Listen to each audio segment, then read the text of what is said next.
로마나 영국이나 몽골이나 네덜란드, 미국 역사적으로 세계를 세계 안에서 강한 나라가 되었던 강대국들이었습니다. 이들이 강대국이 되었던 그 조건들이 무엇이었을까요? 강자의 조건이라는 책에서 밝히는 그 조건은 관용입니다. 저자는 이 나라들이 관용의 정신을 통해서 다양한 다른 민족을 받아들였고 또 그 민족의 뛰어난 인재들과 함께 기술 혁신을 이루어서 강한 나라, 강대국이 되었다라고 그렇게 밝히고 있습니다. 이번 주 토라 포션에는 모세가 가나안 땅에 들어가는 이스라엘 백성들에게 너희가 나라로서 번영할 수 있는 조건이 무엇인지 그것에 대해서 말하고 있습니다. 그것이 무엇인지 우리가 함께 살펴보면서 은혜를 나누고자 합니다. 신명기 7장 12절 다시 한번 읽겠습니다. 너희가 이 모든 법도를 듣고 지켜 행하면 내 하나님 여호와께서 내 조상들에게 맹세하신 언약을 지켜 내게 인애를 베푸실 것이라. 자, 이스라엘 백성들이 하나님께 복을 받는 비결은 한 가지였습니다. 그것은 그들이 하나님의 법을 듣고 지켜 행하는 것이었습니다. 세상의 다른 제국들처럼 군사력이나 경제력을 키워서 힘을 가진 나라가 되는 것, 그것이 이스라엘 백성들의 목표가 아니었습니다. 하나님은 이스라엘을 택하신 이유를 신명기 7장 7절에서 다음과 같이 말하고 있습니다. 같이 읽겠습니다. 여호와께서 너희를 기뻐하시고 너희를 택하심은 너희가 다른 민족보다 수요가 많기 때문이 아니니라. 너희는 오히려 모든 민족 중에 가장 적으니라. 하나님이 이스라엘을 택하신 것은 그들이 특별해서가 아니었습니다. 그들의 의가 다른 민족보다 훨씬 나아서도 아니었습니다. 이스라엘은 다른 제국들에 비교할 때 너무도 작고 보잘것없는 나라에 불과했었습니다. 그러나 하나님은 이 작은 나라를 강하게 하시겠다라고 그렇게 약속하시면서 다음과 같이 말씀하셨습니다. 신명기 11장 23절이야 같이 읽겠습니다. 여호와께서 그 모든 나라 백성을 너희 앞에서 다 쫓아내실 것이라.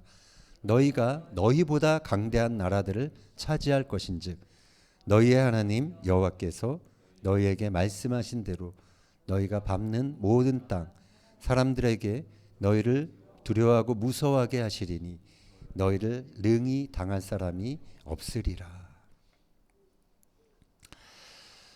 자, 그런데 하나님께서 이 약속을 하시기 전에 이스라엘에게 부탁하신 것이 하나 있습니다. 그것은 이 작은 나라 이스라엘이 강자로 남을 수 있는 그러한 조건이었습니다. 두 가지 정도 우리가 같이 살펴보겠습니다. 먼저 그들이 강자로 남기 위해서는 하나님을 잊지 말아야 했었습니다. 신명기 8장 11절 이하 읽겠습니다. 내가 오늘 내게 명하는 여호와의 명령과 법도와 규례를 지키지 아니하고 내 하나님 여호와를 잊어버리지 않도록 삼갈지어다. 내가 먹어서 배부르고 아름다운 집을 짓고 거주하게 되며 또 내 소와 양이 번성하며 내 은금이 증식되며 내 소유가 다 풍부하게 될 때에 내 마음이 교만하여 내 하나님 여호와를 잊어버릴까 염려하노라.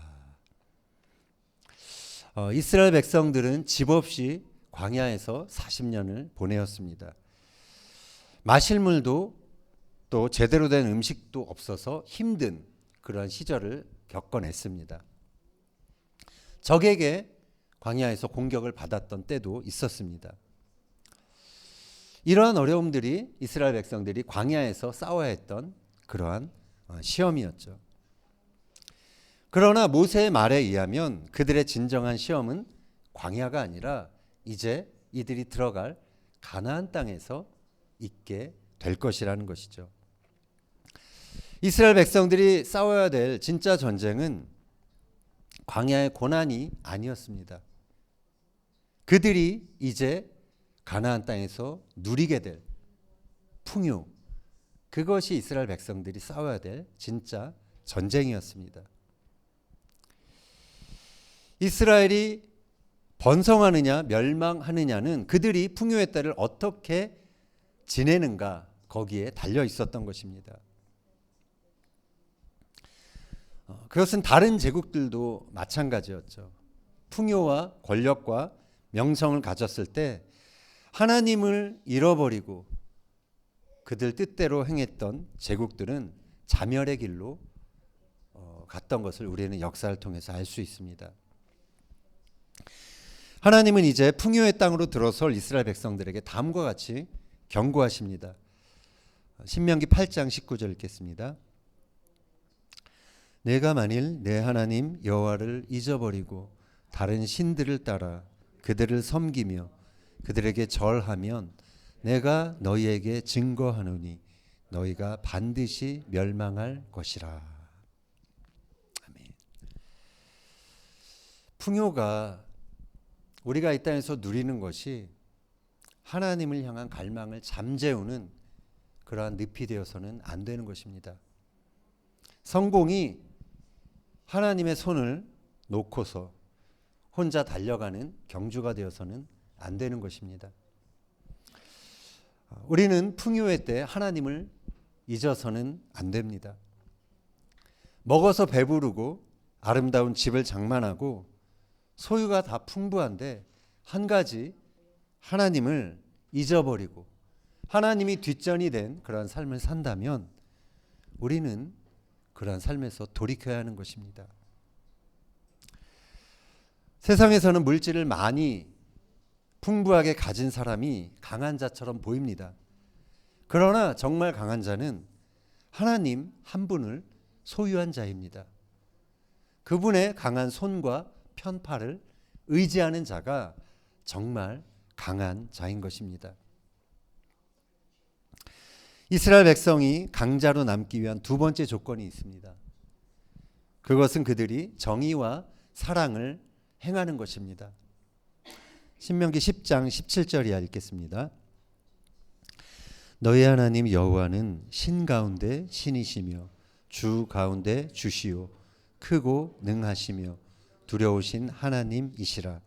사람을 외모로 보지 아니하시며 뇌물을 받지 아니하시고 고아와 과부를 위하여 정의를 행하시며 나그네를 사랑하여 그에게 떡과 옷을 주시나니 너희는 나그네를 사랑하라.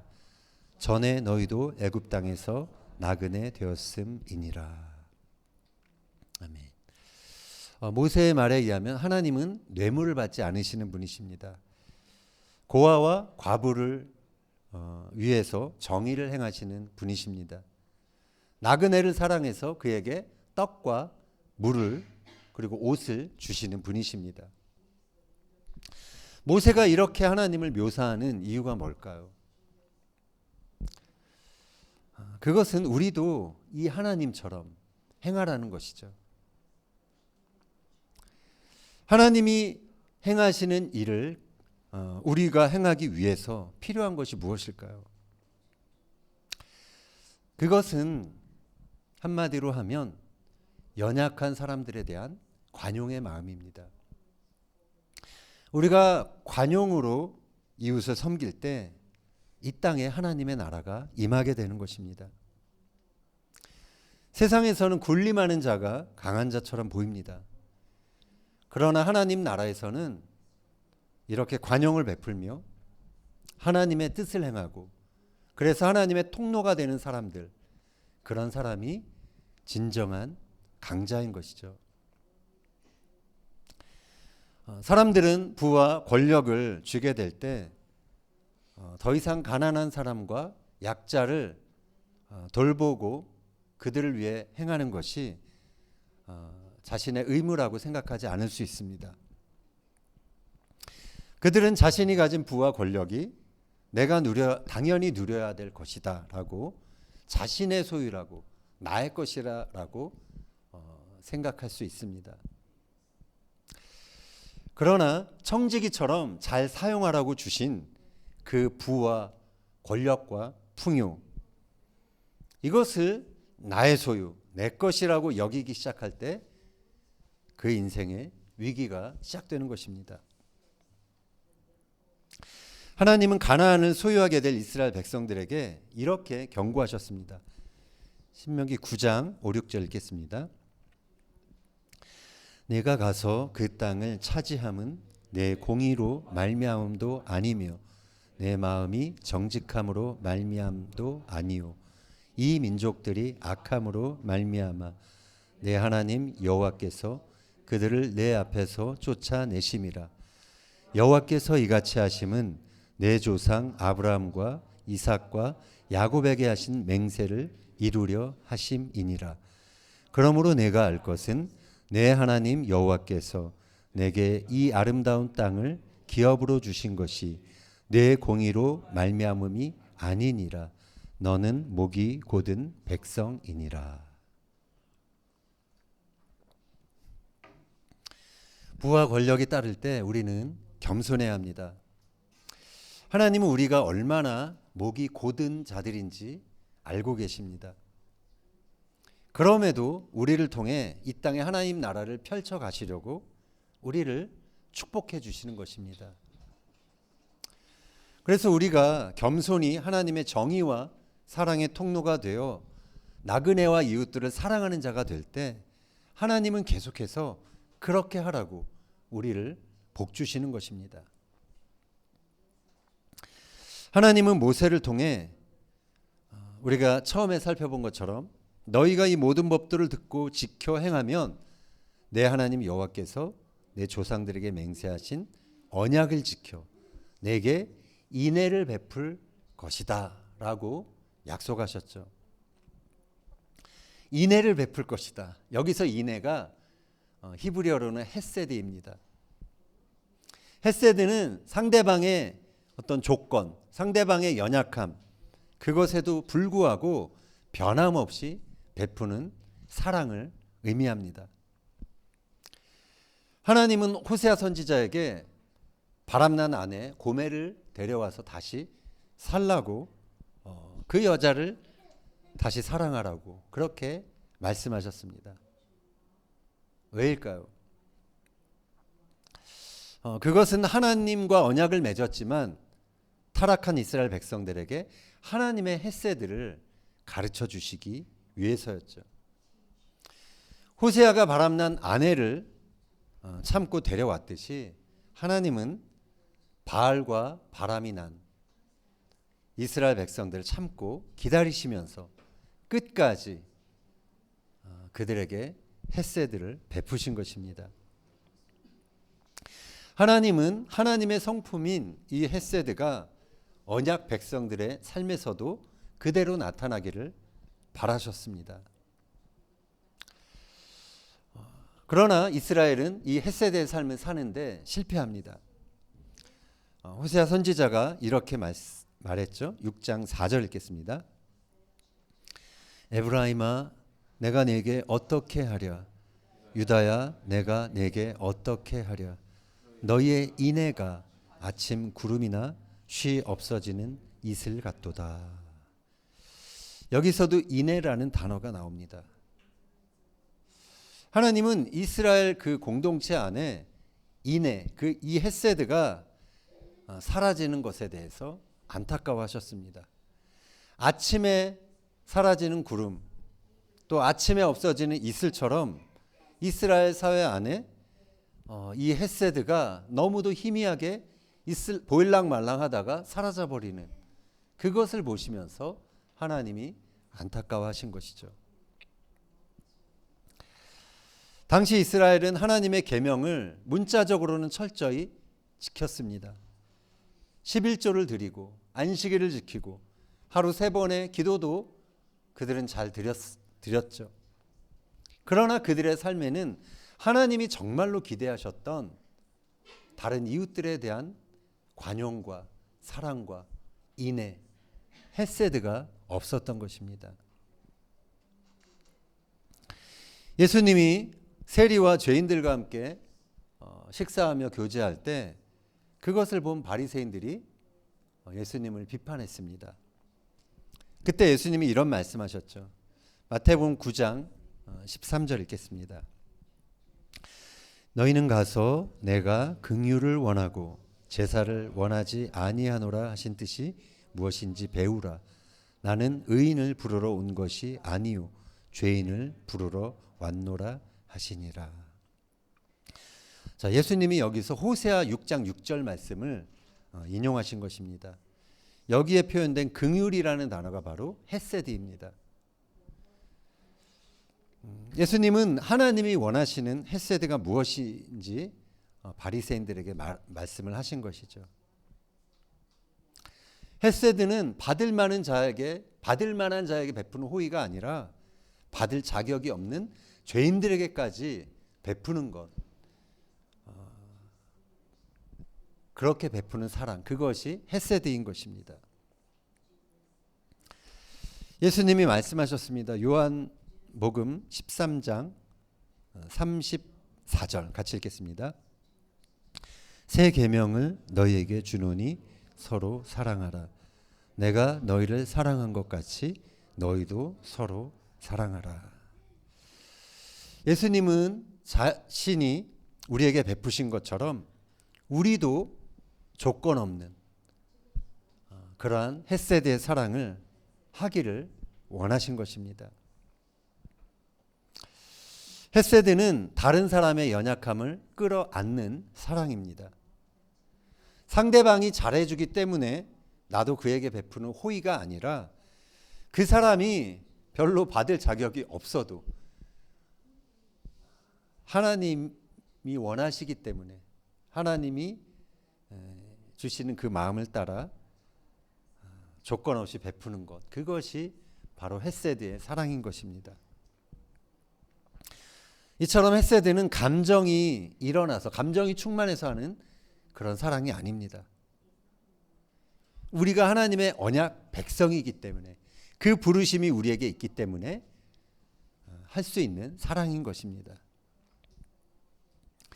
이스라엘 백성이 멸망한 것은 언약 백성으로 부르신 그들의 삶에 하나님이 원하셨던 이 헤세드가 보이지 않아서 결국은 그들이 멸망의 길로 갔던 것입니다. 오늘 우리가 살펴보는 이 말씀은 이제 광야에서 가나안 땅에 들어가는 이스라엘 백성들에게 모세가 주고 있는 말씀입니다. 광야를 다 마치고 가나안에 들어갔다 해서 이스라엘 백성들이 안심할 수 없었던 것이죠. 왜냐하면 가나안 땅에서 진짜 전쟁이 기다리고 있었기 때문입니다. 그것은 풍요 속에서도 마음을 지키는 전쟁입니다. 번영 속에서도 성공의 가도 속에서도 헤세드, 나보다 연약한 자들에게 계속해서 그 사랑을 베풀고 지켜낼 수 있는 그러한 전쟁인 것입니다. 우리가 구원받은 이후에 우리가 구원받은 하나님의 언약 백성이라면 우리는 받을 자격이 없는 그런 사람들에게도 하나님의 마음을 따라 이 헤세드의 사랑을 베풀어야 하는 것입니다. 요즘 좀 같은 논조의 말을 계속하지만 재난과 위기가 터지면서 사람들은 점점 공존보다는 자신의 생존을 위해 살아가기 바쁩니다. 우리가 이런 세상에서 어떻게 이 사회에 뒤처지지 않고 정말 이 사회에서 쓰임받는 강자로 존재할 수 있을까요? 그것은 우리가 주님처럼 인애, 헤세드를 베푸는 사람이 될 때 그것이 가능한 것입니다. 이것이 하나님 나라 강자의 조건인 것이죠. 우리가 살펴봤던 것처럼 이스라엘은 헤세드가 없어서 멸망했습니다. 헤세드를 지키는 사람들이 그 사회에 있다라는 것은 아직 그 사회에, 그 공동체에 소망이 있다라는 것이죠. 세상은 점점 인애보다는 무자비함이 더 우선시되고 있습니다. 그러나 하나님은 이 땅에서 인애를 가진 자, 헤세드를 행하는 그런 사람들을 찾고 계십니다. 성경을 많이 알고 예배를 빠짐없이 지키고 종교적인 열심을 다하는, 물론 그것도 중요하지만 그런 사람들보다도 주변의 사람들에게 헤세드를 묵묵히 행하는 그런 사람들을 하나님은 정말로 찾고 계신다는 것입니다. 하나님은 이러한 헤세드의 사람을 통해 하나님 나라의 구원 역사를 이루어 가기를 원하십니다. 그래서 우리는 시대를 탓하지 말고, 어떤 환경을 탓하지 말고, 사회 분위기를 탓하지 말고, 다른 어떤 사람들을 탓하지 말고 묵묵히 하나님의 사랑, 헤세드를 행동으로 옮기는 그러한 사람이 되어야 하는 것입니다. 헤세드는 선택하는 것입니다. 내가 손해보더라도 분명 손해보는 부분이 있을 것입니다. 그러나 그것이 하나님의 뜻이라면 기꺼이 행동으로 옮기는 것이죠. 우리는 자비가 없는 이 세상에 하나님의 인애를 베푸는 언약 백성으로 부르심을 받았습니다. 무자비한 세상에서 인애의 사람이 되는 것, 그것은 구원받은 백성들이 이 땅에서 수행해야 할 진짜 전쟁인 것입니다. 인애의 사람은 인종과 혈통과 모든 증오와 경계를 넘어서는 사람입니다. 그렇기 때문에 인애의 사람은, 그 하나님의 사랑을 갖고 있는 사람은 강한 사람인 것입니다. 하나님은 그러한 하나님의 헤세드의 통로가 되는 사람을 축복하십니다. 하나님은 그 인애의 사람을 통해 당신의 강한 손과 편팔의 역사를 지금도 나타내기를 원하십니다. 바라기는 저와 여러분이 인애의 사람이 되어서 이 땅에 하나님 나라를 세워가는, 그런 이 땅에 하나님 보시기에 강한 자로 살아가는 저와 여러분이 되기를 예수님의 이름으로 축원합니다.